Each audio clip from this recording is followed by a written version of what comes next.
लेकिन आप उदार है, दयालु है ना, अनाथों के नाथ है, तो इसलिए दया करके आप मुझे जरूर अपना लेंगे, ये मुझे भरोसा है।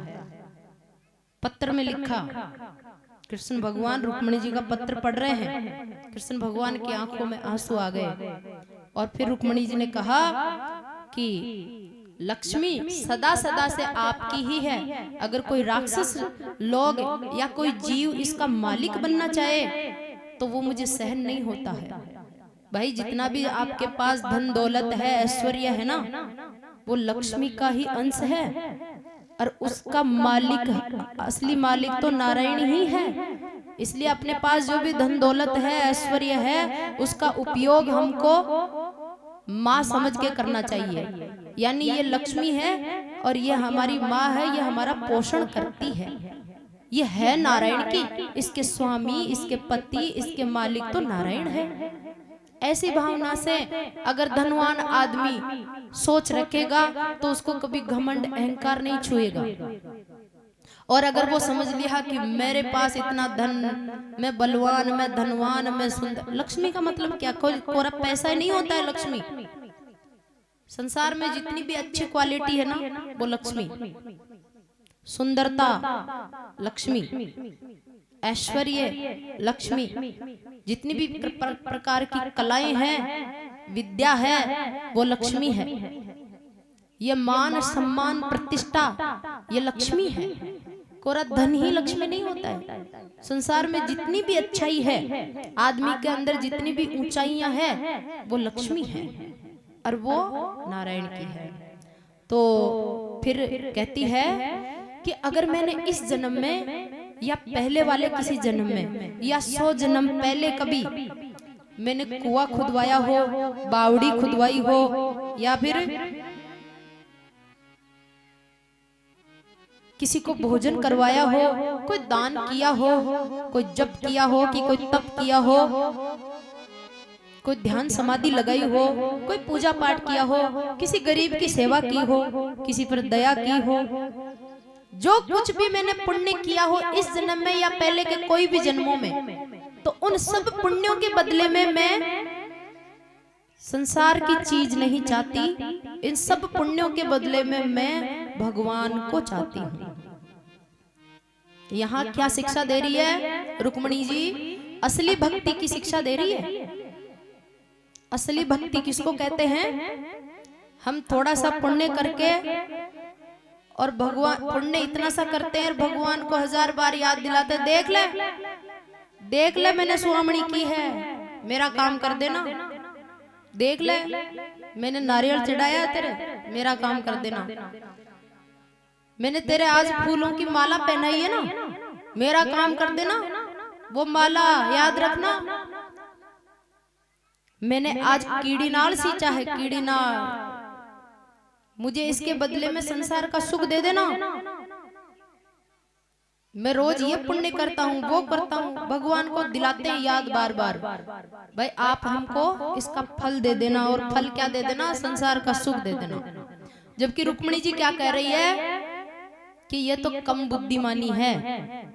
जो असली बुद्धिमान होता है ना, वो दूसरों की सेवा करता है, परोपकार करता है, पुण्य भी करता है, दया भी करता है, ज्ञान भी अर्जन करता है, भगवान का भजन भी करता है, लेकिन भगवान से कुछ नहीं चाहता।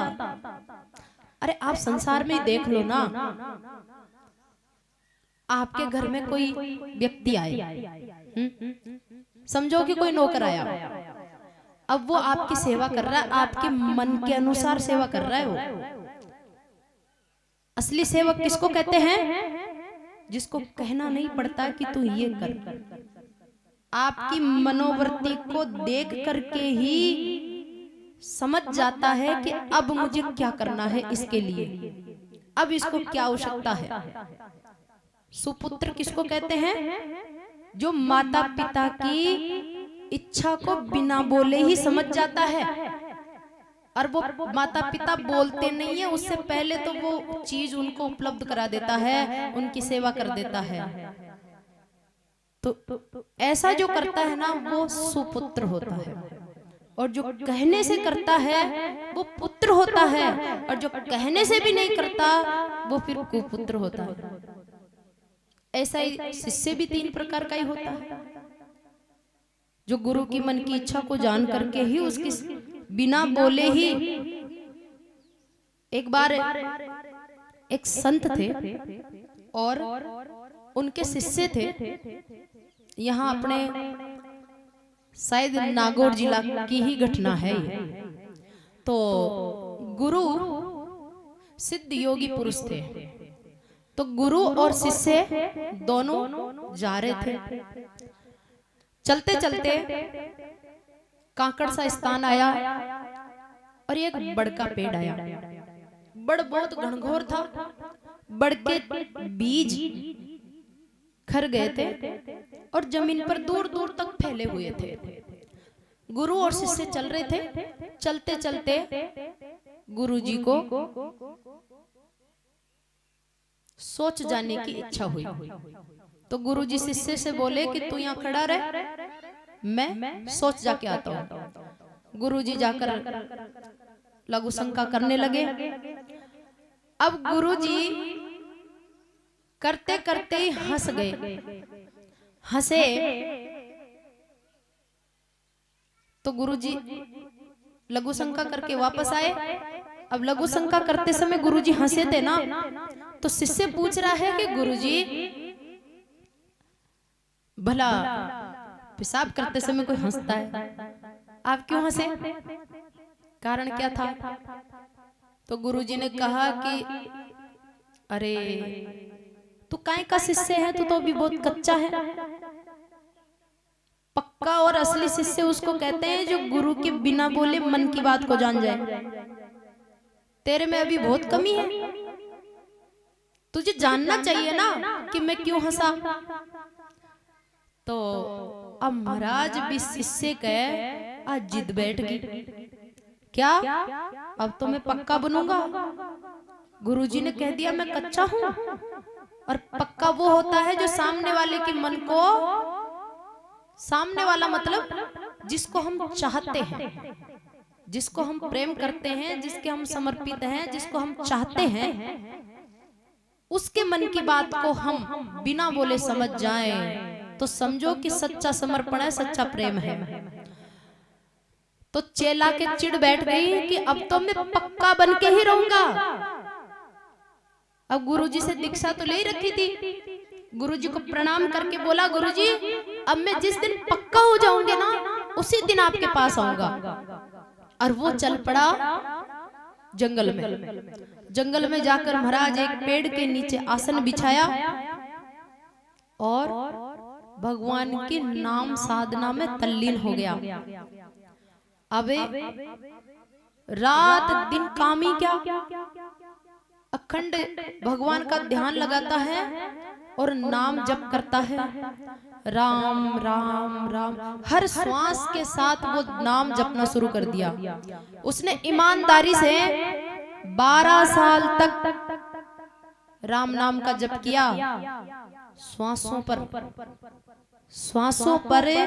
12 साल तक पूर्ण समर्पण के साथ जप किया। 12 साल होते होते वो सिद्ध हो गया। उसका नाम और उसके हृदय की आंख खुल गई, अंतर्दृष्टि खुल गई, और वो नाम जप करता करता ही उसको दृश्य दिखाई दिया। और 12 साल पहले जो गुरुजी हंसे थे ना उसका कारण अब समझ में आया, बिना बताए खुद को ही समझ में आ गया। भीतर की आंख खुल गई ना, पक्का हो गया ना। अब समझ में आई और अब भागा भागा गुरुजी को ढूंढता ढूंढता गुरुजी के पास गया और गुरुजी से जाने कहने लगा कि गुरुजी जय हो आपकी। बोले क्या? बोले अब मैं आपकी कृपा से और राम नाम की कृपा से मैं पक्का हो गया। आपने कच्चा कहा था ना, वास्तव में मैं उस दिन कच्चा ही था। बोले अब पक्का कैसे हुआ? बोले आप आज के 12 साल पहले जो हंसे थे ना, और मैंने आपसे पूछा था ना गुरुजी क्यों हंसे, आपने बताया नहीं था। आज मैं उस कारण को खुद ही जान गया, आप क्यों हंसे थे। बोले क्यों हंसे था? बोले आप इसलिए हंसे थे कि जैसे बड़का छोटा छोटा बड़का जो गोल गोल दाना होता है ना, उसमें छोटे छोटे बीज होते हैं, तिल से भी नाने नाने, तिल से भी बारीक। तो वो बीज बिखरे हुए थे और उन्हीं पर पेशाब कर रहे थे। तो वो पेशाब के प्रभाव में वो सारे बीज बहकर जा रहे थे, है ना। तो आपने उन बहते हुए बीजों का किससे तुलना की थी? जीवों से, कि माया की नदी में ये जीव रूपी बीज भी ऐसे ही बह रहा है। इसीलिए हंसे थे ना। गुरुजी ने सिर पर हाथ रखा और कहा कि वाह वाह वाह वाह, तेरा नाम आज से खोजी है, खोजी है, खोजी है। गुरुजी ने उसका नाम खोजी खोजी रख दिया। यहीं की घटना है, अपने नागौर जिला की, नागौर जोधपुर इसी एरिया की है। किसी गांव का आदमी था, 12 साल राम नाम का जप करके अंतर्दृष्टि खुल गई, सिद्ध पुरुष हो गया और गुरु के 12 साल पहले मन में क्या बात आई थी उसको जान गया।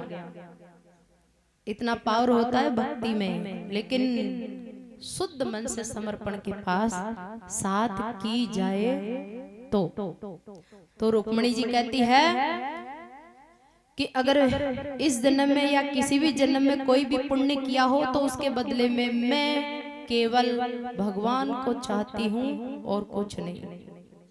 तो महाराज, हम लोग कहते हैं भगवान कभी दिखते तो नहीं, भगवान कभी मिलते तो नहीं, हम तो इतने बार वहां मंदिर में जाके आ गए, वो पूजा पाठ कर लिया। अरे भगवान को तुमने चाहा कब? सच्ची आत्मा से अपने मन से पूछो भाई, सच्ची आत्मा से अपने मन से पूछो कि तुम्हारा मन संसार में किसी को चाहता है ना? तुम्हारे माँ बाप को, कि तुम्हारी पत्नी को, बच्चों को, धन को जो चाहता है ना तुम्हारा मन, उस चाहत का 2% चाहत भी भगवान से है क्या आपकी? तो आपका मन कहेगा कि नहीं है। तो नहीं है तो फिर भगवान को कैसे देख लोगे? पहले भगवान की 100% चाहत करो, चाहत, फिर देखो आप जहां चाहोगे वहीं पर भगवान दिखेगा। बोल भक्तवत्सल भगवान की, वृंदावन बिहारी लाल की जय हो। हरि बोल, हरि बोल, हरि बोल, हरि बोल। जय जय श्री राधे श्याम। हो मुझे चरणों गाले मेरे श्याम मुरली वाले, मेरी श्वास श्वास में तेरा है नाम मुरली वाले, मुझे चरणों से लगा ले मेरे श्याम मुरली वाले।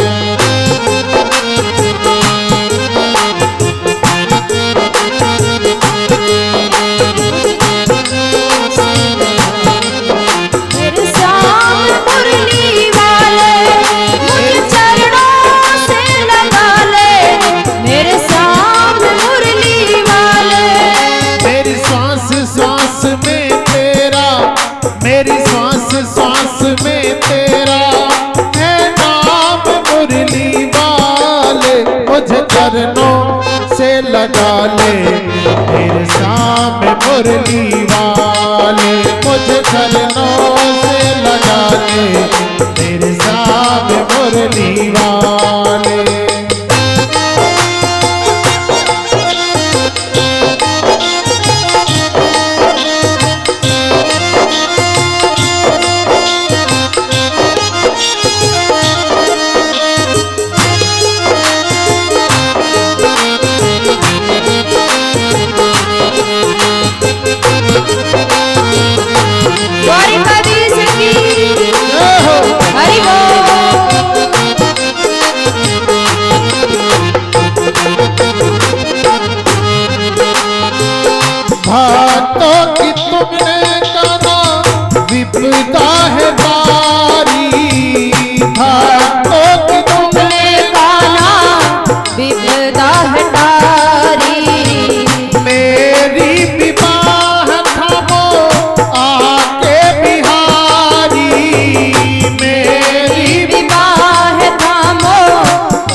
बिगड़े बनाए तुमने, हो बिगड़े बनाए तुमने, हर काम मुरली वाले मुझे चरणों से लगा ले, मेरे सामने मुरली वाले मुझे चरणों से लगा ले, मेरे सामने मुरली वाले।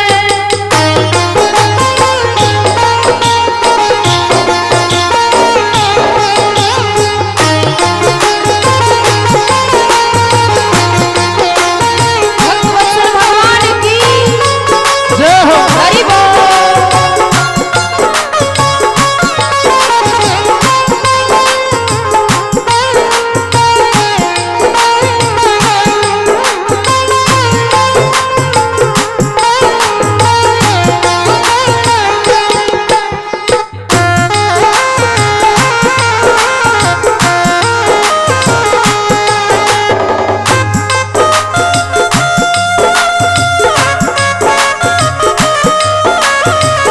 पतझड़ है मेरा जीवन बन के बाहर आजा, पतझड़ है मेरा जीवन बन के बाहर आजा।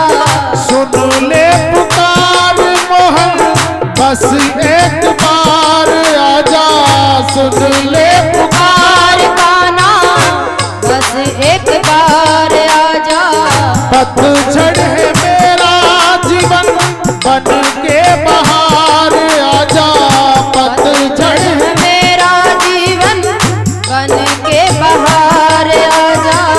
सुन ले पुकार मोहन बस एक बार आजा, सुन ले पुकार कान्हा बस एक बार आजा। बेचैन मन के तुम ही, बेचैन मन के तुम ही, आराम मुरली वाले मुझे चरणों से लगा ले, मेरे सामने मुरली वाले मुझे चरणों से लगा ले, मेरे सामने मुरली वाले। मेरी सांस सांस में तेरा, मेरी सांस सांस में तेरा है नाम मुरली वाले मुझे चरणों से लगा ले, मेरे सामने मुरली वाले मुझे चरणों से लगा ले, मेरे सामने मुरली वाले। भागवत भगवान की जय हो। हरि बोल।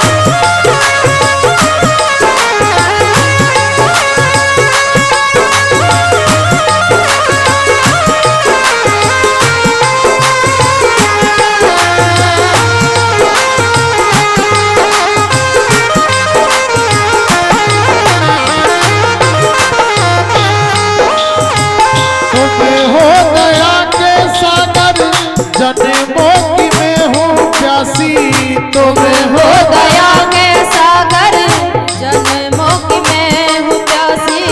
तुम्हें हो दया के सागर, जन्मों की मैं हूँ प्यासी, तुम्हें हो दया के सागर, जन्मों की मैं हूँ प्यासी। दे तो जगह मुझे भी चरणों में बस जरासी, दे तो जगह मुझे भी चरणों में बस रासी। सुबह तुम्ही हो तुम ही, अरे सुबह तुम्ही हो तुम ही, मेरी श्याम मुरली वाले मुझे चरणों से लगा ले, मेरे श्याम मुरली वाले मुझे चरणों से लगा ले, मेरे श्याम मुरली वाले। मेरी सांस सांस में तेरा, मेरी सांस सांस में तेरा है नाम मुरली मुझ चरणों से लगा ले मेरे श्याम मुरली वाले, मुझ चरणों से लगा ले मेरे श्याम मुरली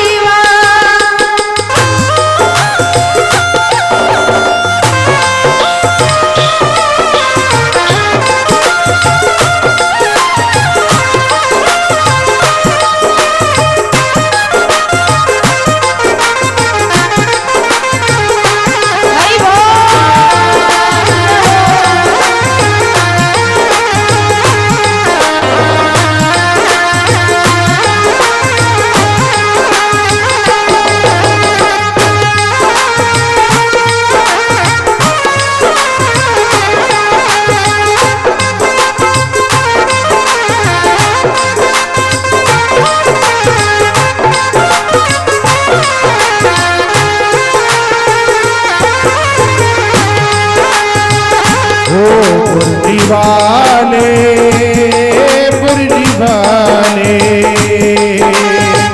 किया खुद को मैंने, किया खुद को मैंने तेरे हवाले मुरली वाले, मुरली वाले, मुरली वाले, मुरली वाले।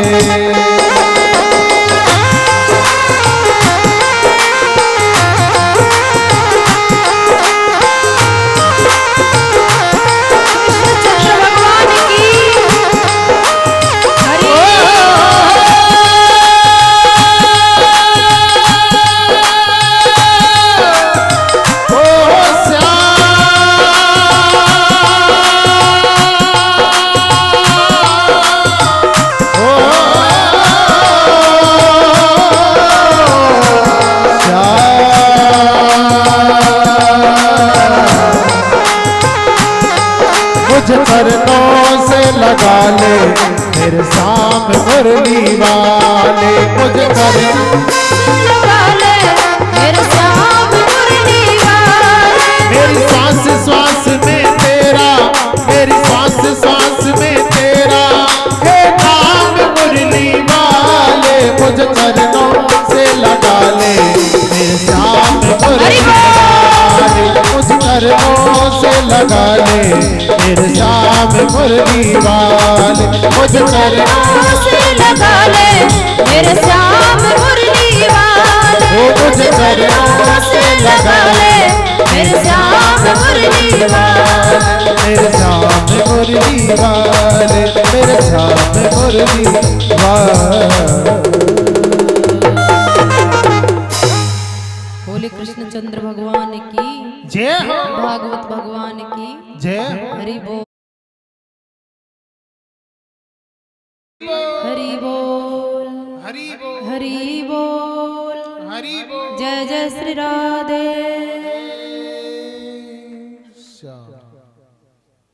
रुक्मणी जी के एक बेटा हुआ।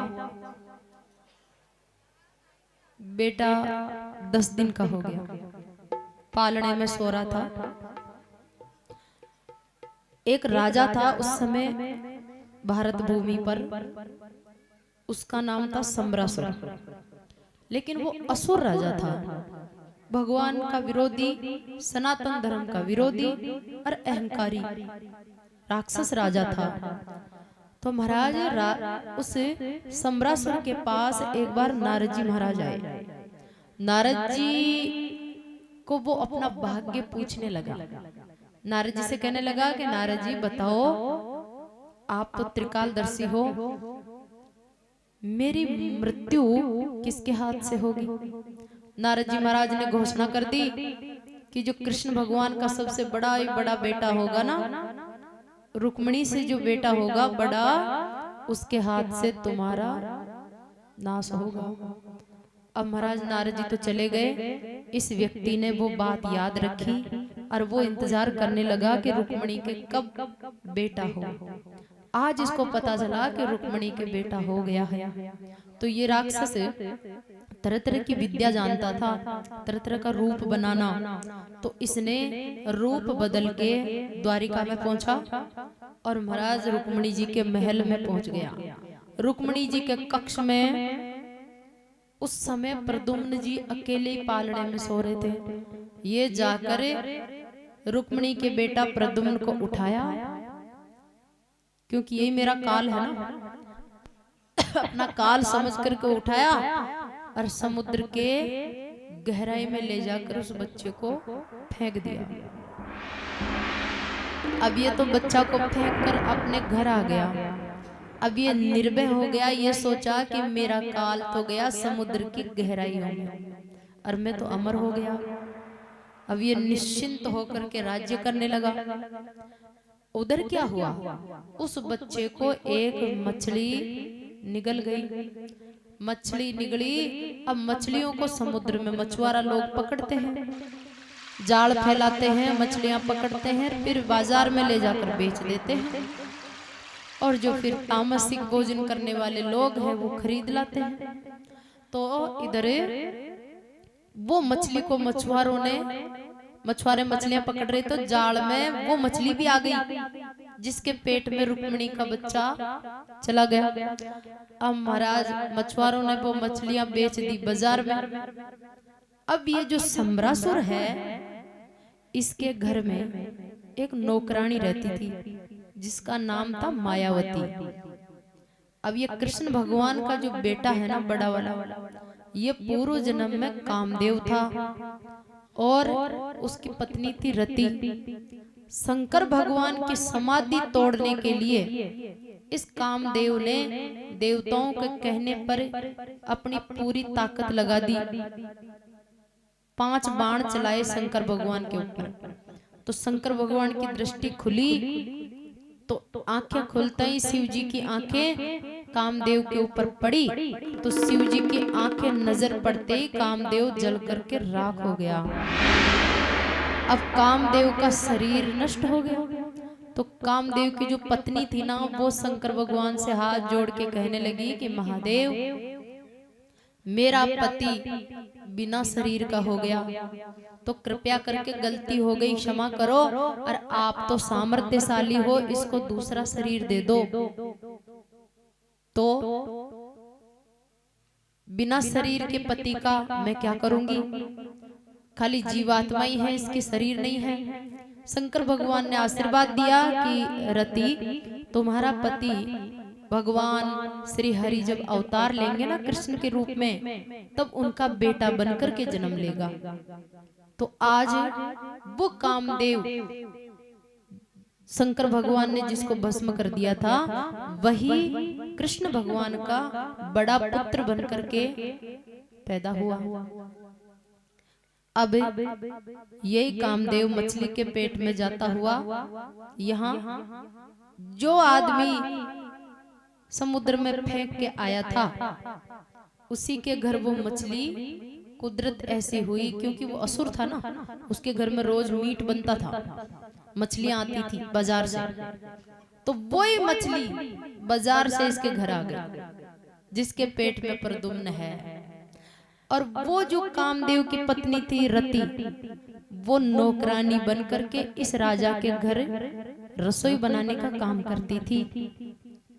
राजा को पता नहीं था भाई ये कामदेव की पत्नी है रति, ये तो नौकरानी है, नौकरानी समझ करके उसको रखा हुआ था और वो रसोई बनाती थी। उस रति को पता था, नारद जी बता दिए थे कि तेरा पति यहीं आएगा और ऐसे ऐसे मछली के पेट से निकलेगा।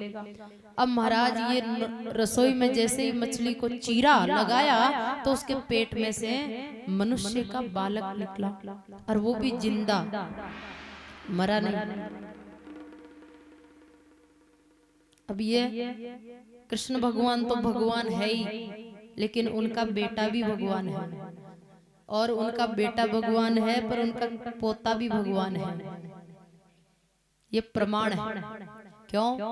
क्योंकि अगर मायाबद्ध कोई जीवात्मा का बच्चा, इंसान का बच्चा को मछली निगल जाएगी, तो उस मछली के कंठ में जाते जाते भस्म हो जाएगा, जिंदा थोड़ी रहेगा। अब ये मछली के पेट में कितने दिनों से है, कोई उस दिन का दिन ही तो आ नहीं गया, फिर भी तरो ताजा और जिंदा है। क्यों? क्योंकि ये भगवान है। भगवान वासुदेव नारायण जब पूर्ण अवतार लेता है ना तो वो 4 रूपों में प्रकट होता है। वो जब राम जी के रूप में अवतार लिया ना तब भी 4 रूपों में प्रकट हुआ था वासुदेव। कौन कौन सा 4 रूप था? राम, लक्ष्मण, भरत और शत्रुघ्न। ये चारों कौन है? खुद भगवान ही 4 रूपों में है। उनमें से जैसे सूरज और सूरज की किरण, तो सूरज की किरण सूरज से अलग थोड़ी है। ऐसे ही भगवान सूरज ही किरणों के रूप में बट जाता है। तो इनमें जो मूल वासुदेव है वो तो राम जी है, और जो 3 है वो उनकी किरण है। और वही वासुदेव हरि जब कृष्ण बनकर के आया तो वहां तो 4 भाइयों के रूप में प्रकट हुआ था, और यहाँ कृष्ण के रूप में, बलराम के रूप में, और प्रद्युम्न के रूप में और अनिरुद्ध के रूप में। यहाँ भी 4 रूपों में प्रकट हुआ है। यानी ये चारों के चारों भगवान ही है, खाली इनका शरीर 4 है, एक ही है। भगवान 4 शरीर बनाए हुए हैं। इनमें जो मूल है वो कृष्ण है। तो कृष्ण भगवान का बड़ा बेटा प्रद्युम्न, उनकी शक्ति कहो या भगवान कहो, इसलिए मछली के पेट में कितने दिनों तक रहे, मृत्यु नहीं हुई। और जो राजा फेंक के आया था उसी के घर आ गया। दासी ने चीरा लगाया, बालक बाहर निकला। दासी उस बालक को लेकर राजा के पास गई कि महाराज आज हमारी रसोई में ये ऐसी घटना हुई है, मछली को चीरा लगाते इसमें इंसान का बच्चा निकला है। राजा तो मदांध हो रहा था, उसकी बुद्धि वो तो सोच लिया था भाई मेरा काल तो समुद्र में फेंक दिया और वो तो मरा गया, अब मैं तो मुक्त हो गया ना काल से, मैं तो अमर हूँ। तो अमर होने का घमंड आ गया, और अमर होने के घमंड ने उसकी बुद्धि विवेक के ऊपर ढक्कन लगा दिया, और वो गहराई में सोच नहीं पाया कि मछली के पेट से बालक निकला है तो ये कहीं वही तो नहीं है जो फेंक के आया था। खुद ही के घर में काल आ गया। काल को टालने की खूब कोशिश की, फिर भी घूम फिर के आ ही गया। अब महाराज खुद का ही उसका ही अन्न खा करके बड़ा हो रहा है। दासी पाल रही है ना उसको, दासी को पता है भाई ये मेरा पति है, तो वो उसको खूब खिलाती पिलाती है। धीरे धीरे 18-20 साल का जवान हुआ, और एक दिन प्रद्युम्न जी उस दासी से पूछने लगे कि दासी तू तो दासी है ना, और मेरी सेवा करती है, मुझे पालन पोषण करती है, तो पालन पोषण करने वाली का व्यवहार तो माँ के जैसा होना चाहिए। तेरा व्यवहार, तेरे हाव भाव, तेरी सोच विचार ये मुझे ठीक नहीं लगते हैं, तेरा भाव माँ जैसा नहीं है। तब उसने बताया कि भाई मैं माँ नहीं हूँ, न कोई दासी हूँ, मैं रति हूँ और तुम कामदेव हो। पूर्व जन्म में शंकर भगवान ने तुमको भस्म कर दिया था ना, अब तुम वापस अवतार लिए हो कृष्ण भगवान का बेटा बनके।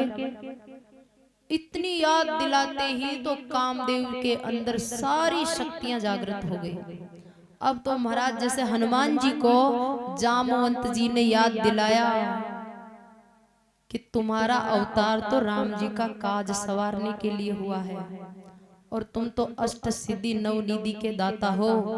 लंका क्या लगती है तुम्हारे, लंका को भी कूद करके और भी आगे जा सकते हो तुम। जागो हनुमान जागो, चुपचाप मौन होके क्यों बैठे हो? क्यों जब लंका जाने की बात आई ना तो सब मीटिंग हुई बंदर भालुओं की, उनमें राम और लक्ष्मण और बाकी सब बंदर भालू है। तो महाराज उन भालुओं में, सब में, बंदरों में और भालुओं में सबसे बड़े जामवंत जी थे। जामवंत जी कौन है? ब्रह्मा जी के अवतार है। भगवान वासुदेव हरि की सेवा करने के लिए ब्रह्मा जी जामवंत बने हुए हैं। और ये सृष्टि पैदा हुई थी ना तब से वो जामवंत बने हैं, और जब तक सृष्टि रहेगी तब तक वो जामवंत के रूप में रहेंगे। जब भगवान का अवतार होता है ना तो वो धरती की गुफाओं से निकल करके बाहर आ जाते हैं, और भगवान जब चले जाते हैं ना तो जामवंत जी इसी धरती पर आज भी है, आज भी है। राम अवतार में भी जाम्बुवंत जी थे और कृष्ण अवतार में भी जाम्बुवंत जी थे। अभी कथा आएगी आगे उनकी। तो सबसे बड़े थे जाम्बुवंत जी। सब बंदर भालू राय ले रहे हैं जाम्बुवंत जी से कि लंका सीता जी का पता लगाने के लिए किसको भेजें। तो जाम्बुवंत जी ने कहा भाई सब अपनी अपनी शक्ति का परिचय दो भाई। कोई ऐसा व्यक्ति है जो इस समुद्र को कूदकर लंका में जा सकता है और सीता जी का पता लगाकर फिर वापस कूद के आ सकता है, ऐसा कोई है? तो किसी ने तो कहा कि हम जा तो सकते हैं, किसी ने कहा कि समुद्र 100 योजन का है, हम तो 50 योजन ही जा सकते हैं। किसी ने कहा हम इससे थोड़ा ज्यादा जा सकते हैं। और जो अंगद था बाली का बेटा, उसने कहा कि महाराज मैं एक छलांग में लंका में चला तो जाऊंगा लेकिन वापस नहीं आ सकता। तो अब सारे फेल हो गए। अब हनुमान सभी बोल रहे हैं, अपनी अपनी शक्ति बता रहे हैं, मेरे अंदर इतनी शक्ति, मेरे अंदर इतनी शक्ति, मेरे अंदर इतनी शक्ति। और हनुमान जी है ना, उन करोड़ों बंदरों में सबसे पीछे पीछे बैठ करके चुपचाप मौन है। क्योंकि हकीकत में जिसके अंदर योग्यता होती है ना, वो आधा घड़ा की तरह बड़बड़ाता नहीं है, छलकता नहीं है, अपनी न शक्तियां दिखाता है, न अपना ज्ञान दिखाता है, न अपनी योग्यता दिखाता है, चुपचाप शांत रहता है। जो जो जीव भरा होता है ना, वो उतना ही मौन रहता है और उतना ही शांत रहता है। और जो जितना अधूरा होता है वो उतना ही बड़बड़ बड़बड़ बड़बड़ करता है। तो सारे बंदर भालू कह रहे हैं हम जाए हम जाए हम जाए, हमारे में इतनी शक्ति इतनी शक्ति। हनुमान जी मौन बैठे थे। जाम्बुवंत जी ने हनुमान जी से कहा, हनुमान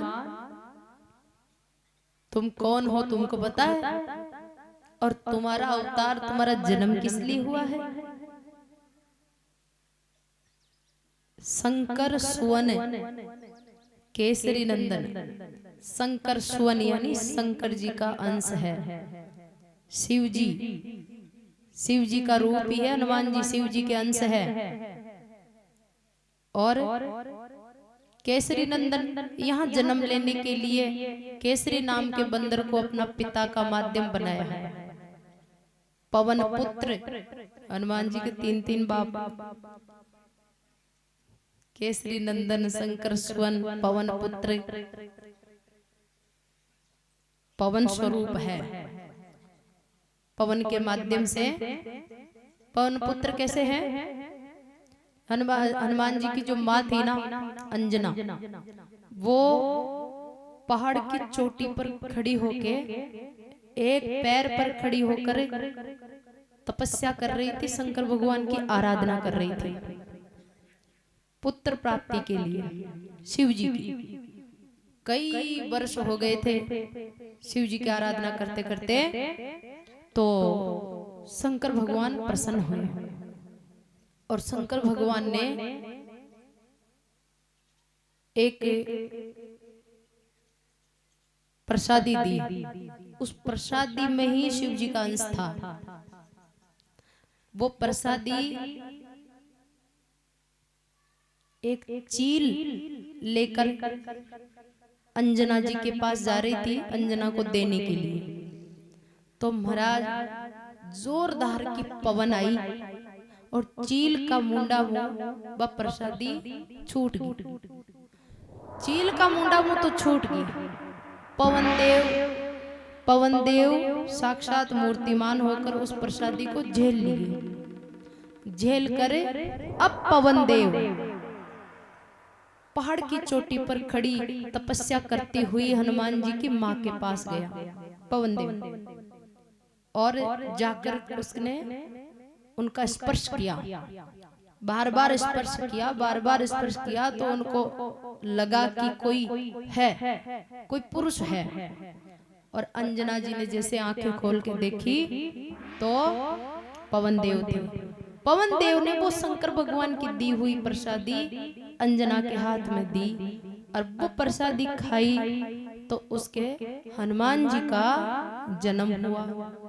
तो पवन के द्वारा उसमें पवन का भी योग हो गया ना, इसलिए पवन पुत्र हो गए। और मूल अंश शिव जी का है, इसलिए शिव जी के भी शंकर सुवन हो गए। और महाराज जिसकी पत्नी से ये पैदा हुआ है उसका पति केसरी नाम का बंदर है, तो उसका बेटा अपने आप ही हो गया। उसकी पत्नी से पैदा हुआ तो उसका बेटा हो गया। तो इसलिए हनुमान जी के 3 बाप। बोल हनुमान जी महाराज की, श्यावर रामचंद्र भगवान की जय हो। हरि बोल, हरि बोल, हरि बोल, जय जय श्री राधे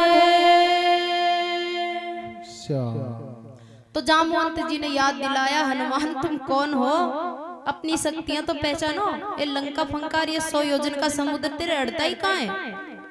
ये पहाड़ पहाड़ तो तेरे लिए कंकर मच्छर की तरह है। जागो, अपनी शक्तियों को जगो। और जैसे ही जामवंत जी ने हनुमान जी को याद दिलाया उनकी शक्ति, हनुमान जी ऐसे गरजने लगे।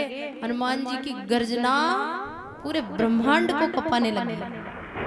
और महाराज उछल करके समुद्र के किनारे एक बहुत ऊंचा पहाड़ था। हनुमान जी उछल करके उस पहाड़ पर चढ़ गए और जामवंत से कहने लगे, लंका कहाँ अड़ती है? तुम कहो ना, अगर राम जी की आज्ञा और आदेश हो जाए ना तो पूरी लंका को जड़ से उखाड़ करके यहीं ले आओ प्रभु के चरणों में। जामवंत जी ने कहा, नहीं नहीं नहीं नहीं, ऐसी गलती मत करना, इतना आदेश नहीं है। तेरे अंदर शक्तियां तो पूरी है, तो चाहे तो ब्रह्मांड को पलट दे, पूरे ब्रह्मांड को गेंद की तरह उछाल दे, ये शक्ति है तेरे अंदर। लेकिन अपने मालिक की जितनी इजाजत है ना उतना ही काम करना है। लंका नहीं उखाड़ना है, किसी का घर नहीं उखाड़ना। केवल पता लगा के आना है कि लंका में सीता जी है कि नहीं, और है तो कहां पर है और कौन सी स्थिति में है, बस ये समाचार लेके आना, इतना ही काम करना है।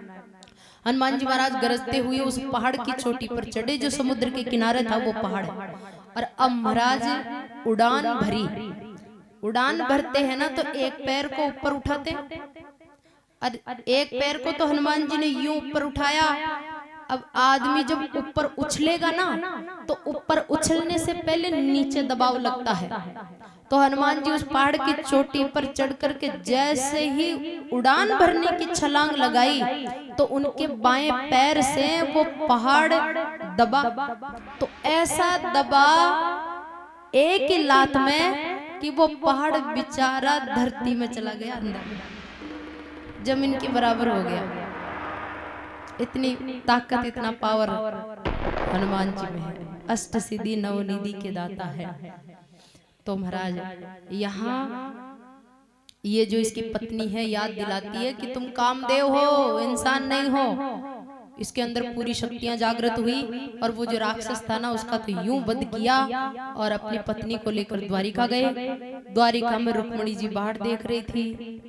वो तो सोच चुकी थी भाई मेरा बेटा को तो कोई चोर चुरा के ले गए और कोई मर गया, अब थोड़ी आएगा। कितने साल हो गए लेकिन आज बेटा आया, लेकिन अकेला नहीं आया, बहू लेकर आया। बेटा बहू को देख करके माँ बहुत प्रसन्न हुई। नारद जी महाराज आके बताए कि आपके ही बेटा है, आपके ही। तो इस प्रकार से महाराज अब द्वारिका में एक आदमी रहते थे जिसका नाम था सत्यजीत। सूर्य भगवान का भगत था, सूर्य की उपासना की उसने। एक पैर पर खड़ा होकर कई वर्षों तक सूर्य की आराधना की। सूर्य नारायण ने उसको एक मणि दी जिसका नाम था स्मंतक मणि।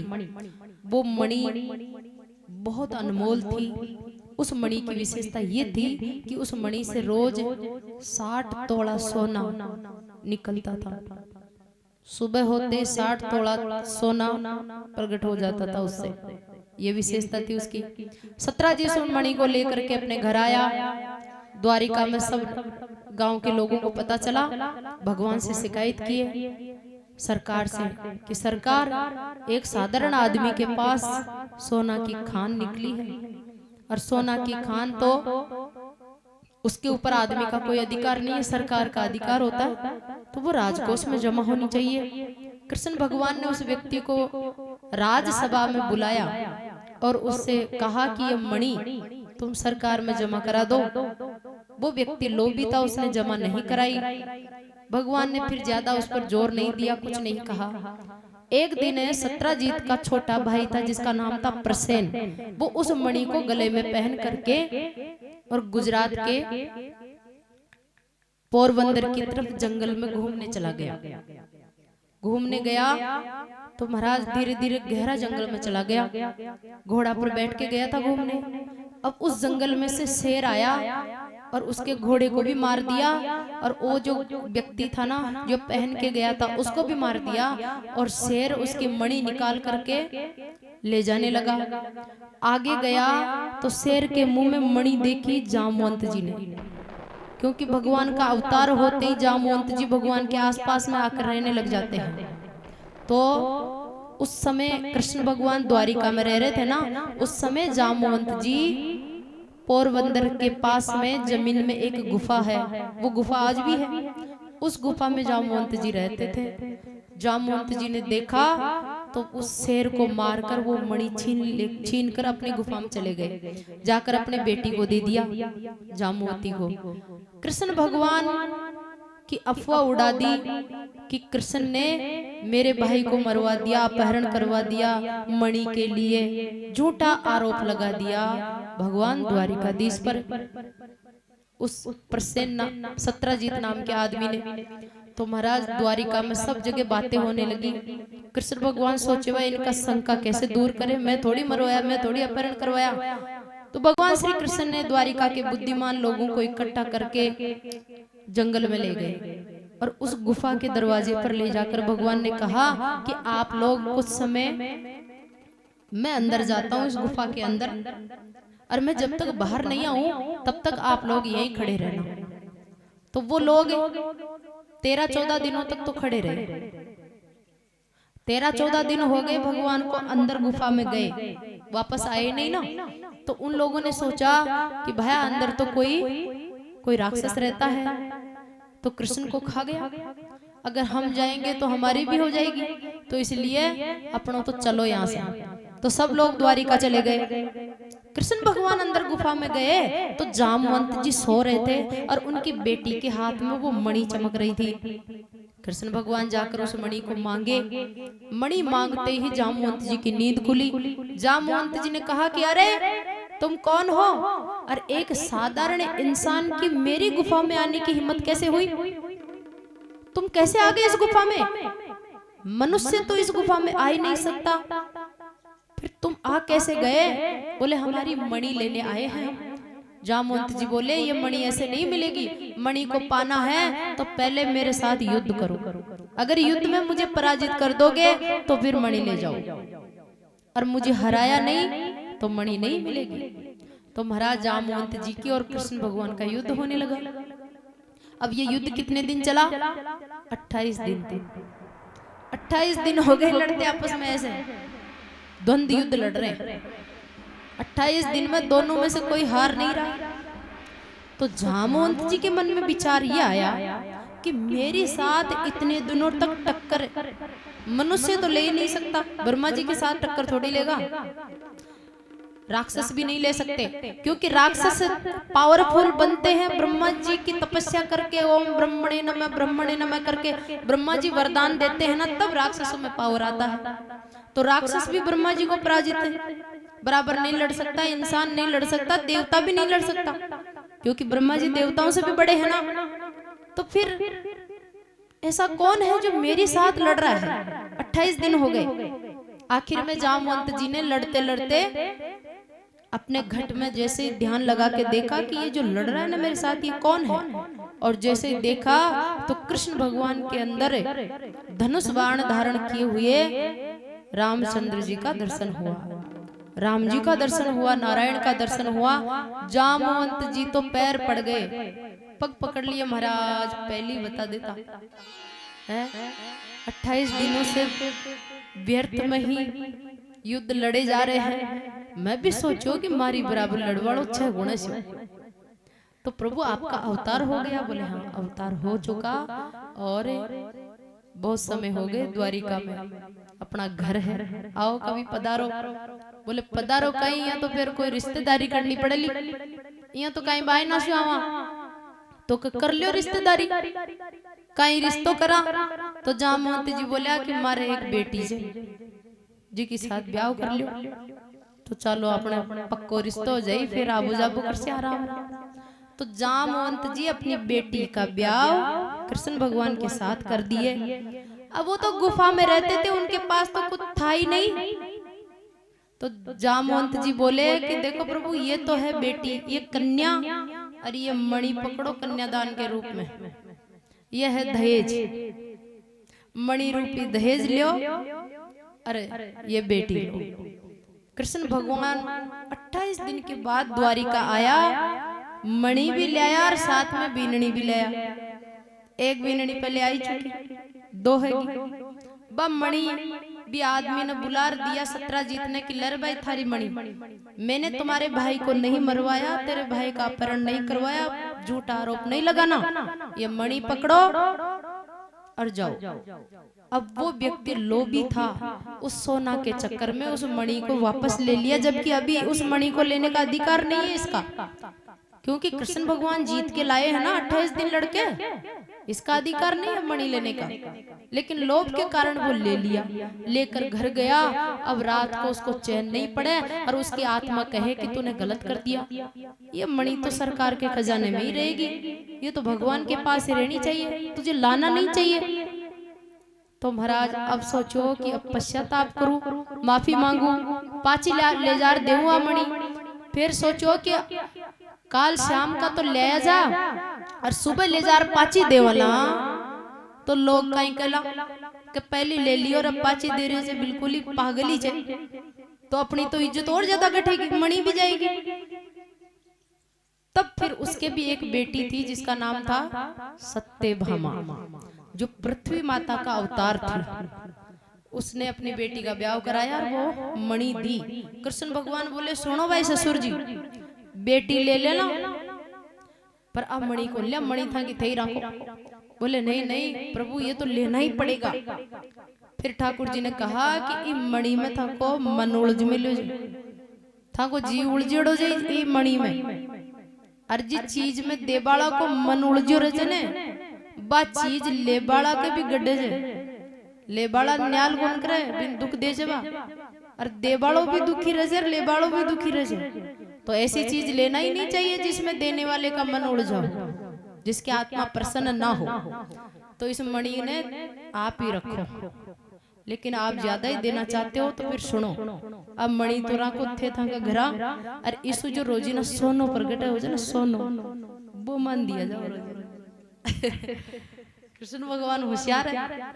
तो महाराज 2 ब्याह 3 ब्याह होगा भगवान का, चौथा ब्याह हुआ जमुना जी के साथ, 5वां ब्याह हुआ उज्जैन के राजा की बहन थी मित्रविंदा के साथ, और 6ठा ब्याह कौशल देश के राजा की बेटी सत्या के साथ हुआ, और 7वां ब्याह कश्मीर के राजा केकई देश के राजा की कन्या के साथ हुआ, और 8वां भद्रा के साथ मध्य प्रदेश की राजा की कन्या थी। ये सब अपनी कन्याओं का ब्याह खुद ही लाकर भगवान को दे रहे हैं, भगवान ने ब्याह करने की कोई इच्छा नहीं। अच्छा तो फिर ये 8 रानी हो गई, 8 महारानी है।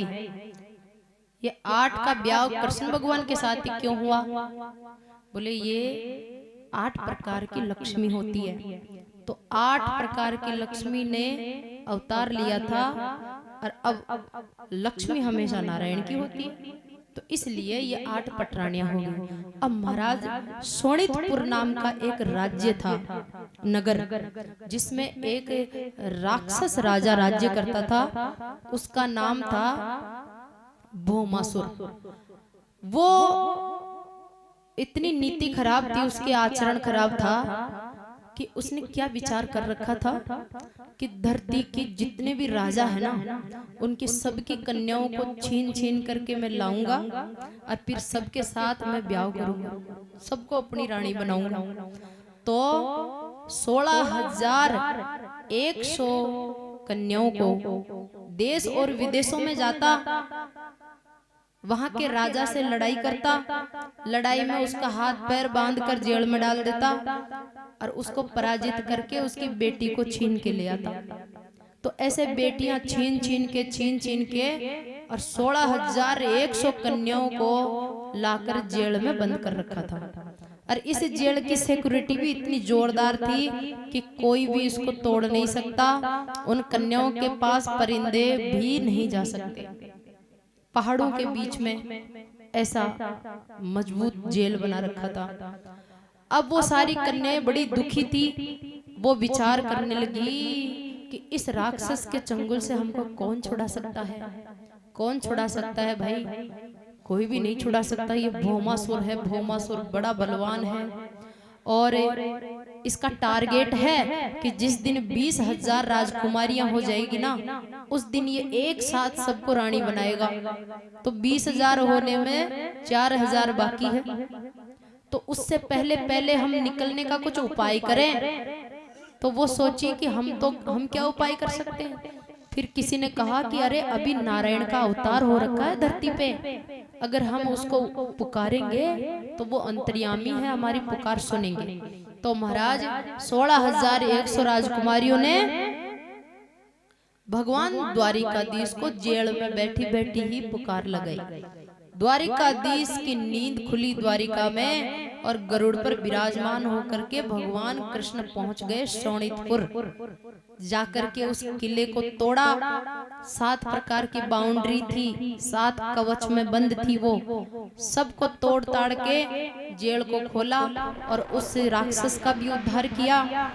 और अब भगवान कृष्ण सब रानियों से कहने लगे, उन राजकन्याओं से, कि हे देवियों, आप लोग आज से मुक्त हो। तुमको परेशान करने वाला, दुख देने वाला राक्षस तो मारा गया, मैंने उसका वध कर दिया। अब तुमको कोई भी नहीं सताएगा, सब अपने अपने घर जाओ, अब मुक्त हो। तो राजकुमारियों ने क्या कहा कि प्रभु घर किसके जाए, क्यों? बोले हमें राजकन्या है, राजकन्या। राज परिवार की मर्यादा ये है कि एक बार किसी राजकुमारी को कोई उठा के ले जाए तो उसको वापस घर में नहीं घुसने देते हैं, और नहीं कोई दूसरा राजकुमार उसके साथ ब्याह करता है। तो हम न तो घर जा सकती है और न ही दुनिया में किसी के साथ ब्याह कर सकती है। कोई नहीं अपनाएगा हमको। इसके जेल में रही है ना 1 साल, तो अब हमारा क्या होगा? मृत्यु के सिवा हमारे पास कोई उपाय नहीं है। हम तो सभी इस जेल से तो आपने मुक्त करा दिया, पर आगे इस दुनिया में हमारे लिए पैर रखने को जगह नहीं है, पेट भरने को रोटी नहीं है, कोई सहारा नहीं, कोई आधार नहीं, कोई आश्रय नहीं है। महाराज हम जाए तो कहाँ जाए? इसलिए जेल से छुड़ाया, उसके लिए तो आपको धन्यवाद है, लेकिन हम तो सबकी सभी फांसी लगाएंगे और जहर खाएंगे, आत्महत्या करेंगे। कहाँ जाए महाराज? कोई दिशा में हमारे लिए रास्ता नहीं है।